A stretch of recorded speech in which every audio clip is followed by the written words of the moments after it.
नमस्कार मित्रों, मैं डॉक्टर कृति साहित्य कृति के यूट्यूब चैनल पर आपका बहुत बहुत स्वागत करती हूँ। आज की इस वीडियो में हम पढ़ेंगे गोविंद पांडे जी की वस्तुनिष्ठ हिंदी पुस्तक से लिपि के बारे में। लिपियों के पूरे विकास क्रम को हम पढ़ेंगे, साथ साथ देवनागरी लिपि किस प्रकार से आई और देवनागरी लिपि की विशेषताएं क्या क्या है जिस प्रकार से परीक्षा में पूछे जाते हैं, उसी आधार पर हम पढ़ना प्रारंभ करेंगे। तो लिपि के बारे में पढ़ने से पहले सबसे पहले हम देखेंगे कि लिपि है क्या। तो पंडित कामता प्रसाद गुरु के अनुसार लिखित भाषा में मूल ध्वनियों के लिए जो चिन्ह मान लिए गए हैं वे भी वर्ण कहलाते हैं, यानी चिन्हों को क्या कहा गया है, वर्ण। वहीं पर जिस रूप में ये लिखे जाते हैं उसे लिपि कहते हैं, अर्थात इनको लिखने का जो प्रारूप होता है, जो रूप होता है, उसको क्या कहते हैं, लिपि। यानी कि जो चिन्ह है वो वर्ण कहलाते हैं और जो रूप है वो लिपि कही जाती है। आगे हम देखेंगे कि लिपि का विकास किस प्रकार से हुआ, कितनी अवस्थाओं से लिपि गुजरते हुए आज जो हम देवनागरी लिपि अर्थात हमारी हिंदी जो है उसको हम देख रहे हैं। आगे हम देखेंगे लिपि के विकास की मुख्यतः कुछ निम्नलिखित अवस्थाओं को, जिसमें पहली अवस्था है चित्रलिपि, दूसरी अवस्था है प्रतीक लिपि, तीसरा है भाव लिपि और चौथा है ध्वनि लिपि। ये 4 अवस्थाएं हैं लिपि के विकास की।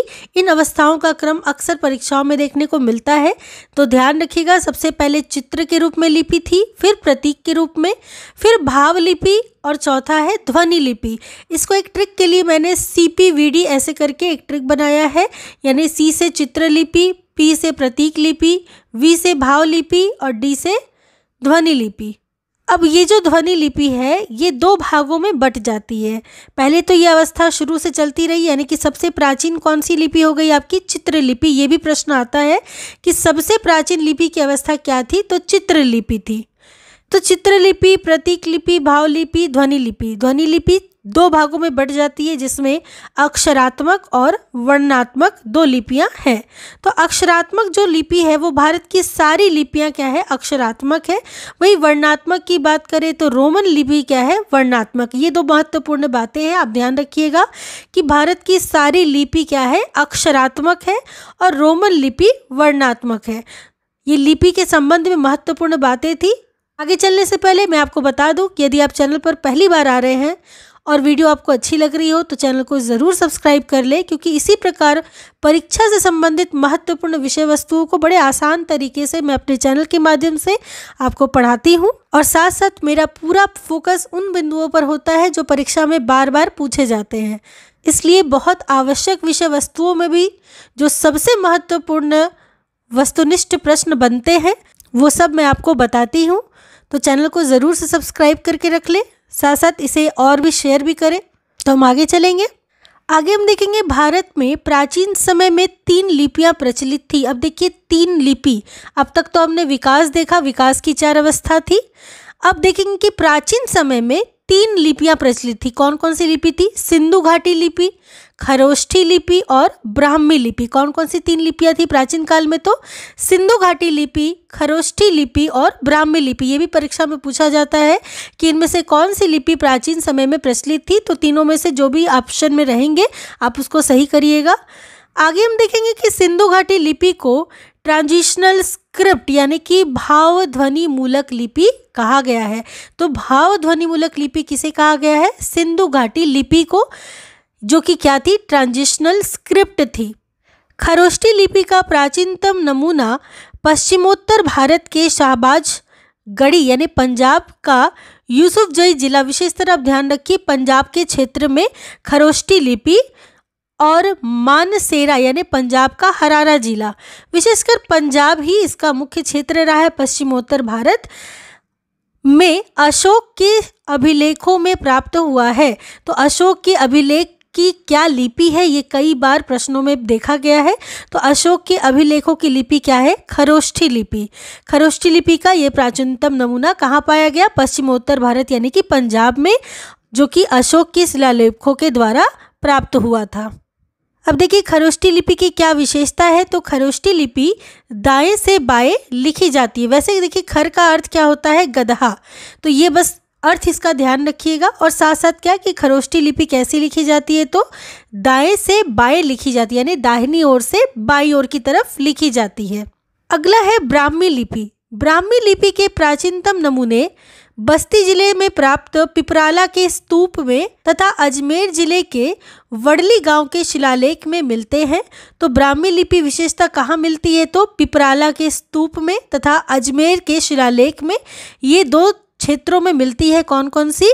पिपराला के स्तूप तथा अजमेर के शिलालेखों में ब्राह्मी लिपि के नमूने प्राचीनतम जो है वो पाए गए हैं। ब्राह्मी लिपि का जो विकास है वो इस प्रकार दर्शाया जा सकता है। जैसे ब्राह्मी जो लिपि है वो दक्षिणी शैली तथा उत्तरी शैली, इन दो प्रकार की शैलियों में विभाजित हुई है। दक्षिणी शैली, जैसा कि आप जानते हैं, दक्षिण का प्रदेश जहाँ पे तेलुगु, तमिल, कन्नड़ आदि लिपियों का विकास हुआ है। वहीं उत्तरी जो शैली है ब्राह्मी लिपि की, उत्तर की तरफ, वो बाद में जाकर के गुप्त लिपि बनी 4 से 5वीं सदी में। गुप्त लिपि से सिद्ध मातृका या कुटिल लिपि बनी।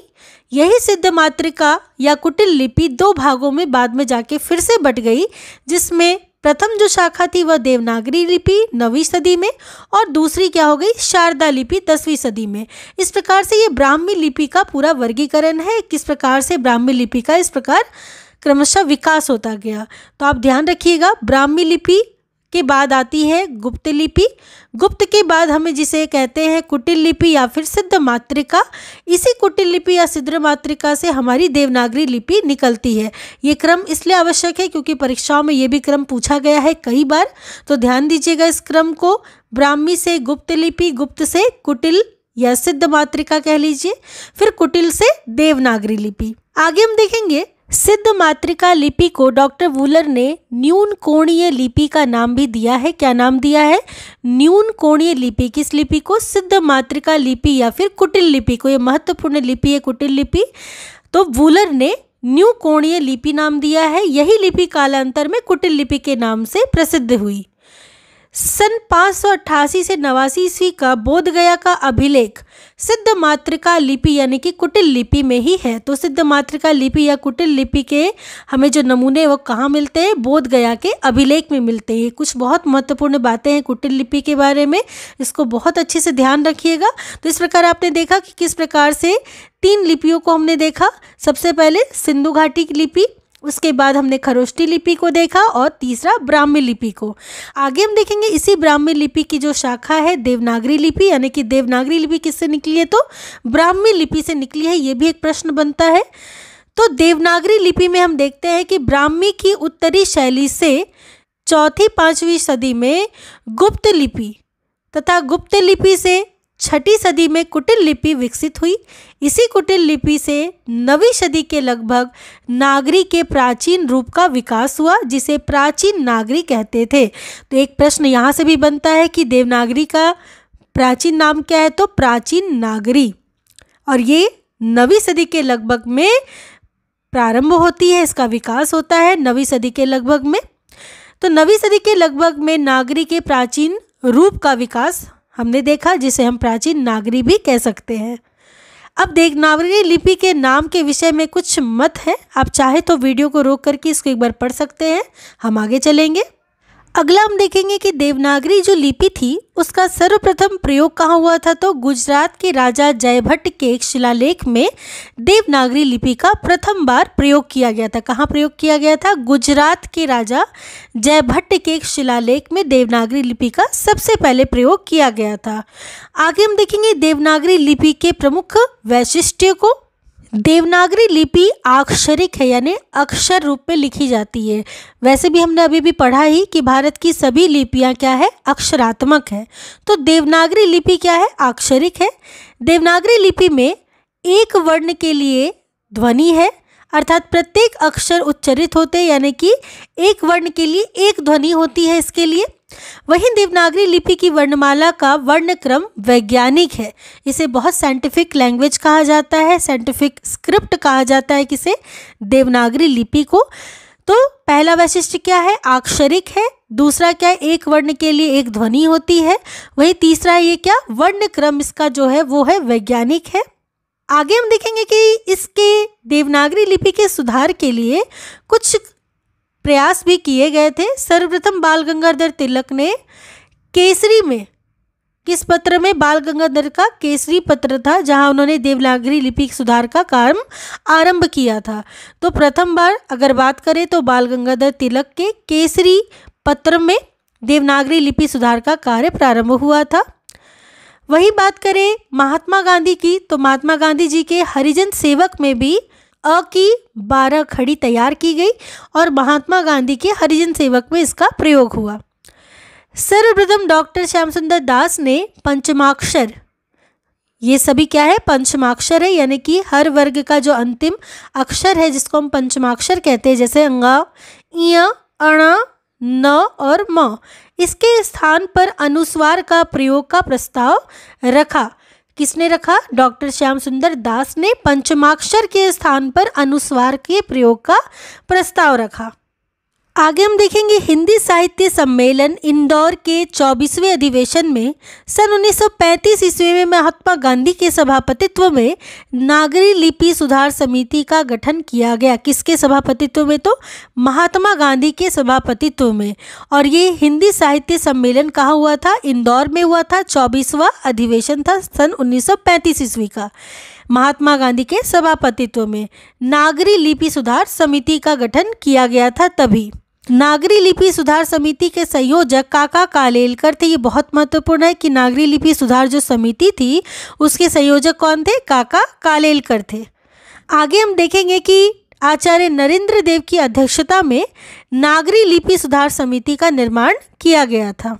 नरेंद्र देव समिति की जो रिपोर्ट प्रस्तुत की गई उसके सुझावों पर विचार करने के लिए लखनऊ में लिपि सुधार परिषद का गठन किया गया और इस लिपि सुधार परिषद की जो बैठक की अध्यक्षता करने वाले थे वो थे तत्कालीन उपराष्ट्रपति डॉक्टर सर्वपल्ली राधाकृष्णन। किसने किया था इसकी अध्यक्षता? तो सर्वपल्ली डॉक्टर राधाकृष्णन ने इस लिपि सुधार परिषद की बैठक की अध्यक्षता की थी। लखनऊ में इसका गठन हुआ था। तो इस प्रकार ये कुछ महत्वपूर्ण विषय वस्तुएं थी लिपि के बारे में। आगे एक छोटा सा विषय वस्तु है राजभाषा, जिसे भी हम इस वीडियो में पढ़कर समाप्त कर लेंगे। 14 सितंबर सन 1949 ईस्वी को भारत के संविधान में हिंदी को राजभाषा यानी ऑफिशियल लैंग्वेज की मान्यता प्रदान की गई थी। कब की गई थी? 14 सितंबर 1949 ईस्वी को संविधान में हिंदी को राजभाषा की मान्यता दी गई। वहीं भारतीय संविधान के भाग 17 में अनुच्छेद 343 से 351, इसे याद रखिएगा, भाग 17 में अनुच्छेद क्या है?